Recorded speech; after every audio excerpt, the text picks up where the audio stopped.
The legislation would seek to identify African and Russian government officials and other individuals and entities that have facilitated payments and other prohibited activities that benefit US-sanctioned individuals and entities tied to Russia, and hold such governments and officials accountable through sanctions or other restrictions.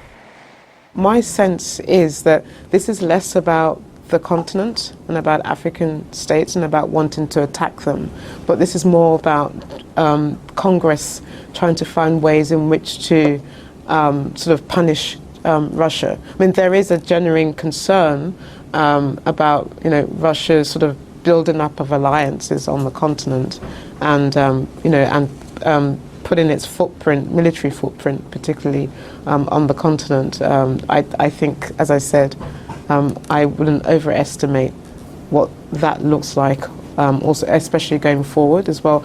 And it's also been a wake-up call, I would say, for a number of African countries who have been very reliant on Russian military hardware. Acknowledging that while the full intent of the bill needed to be better understood, she does raise some concerns about a one-size-fits-all approach to the African continent. There isn't one global south. There are different interests at play. There is history at play. There is some self-interest at play. There is double standard narrative at play. But it's also, quite frankly, after, for example, coming out of the COVID pandemic, the whole vaccine policy, diplomacy, if anything, the COVID period has exposed further the inequalities and the unevenness, and then we're seeking your support on climate financing and climate adaptation. So in one full sweep, you accuse us of all sorts of things about being pro-Russia and everything without appreciating the politics.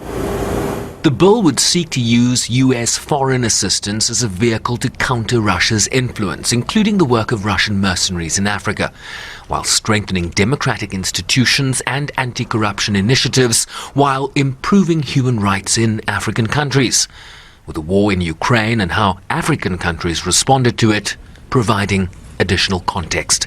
Because of our historical leanings, and because of the solidarity, and because of some of and because we don't want to make choices, So I think it's understanding how certain parts of the South has evolved, and I don't think a number of people haven't taken time to understand that.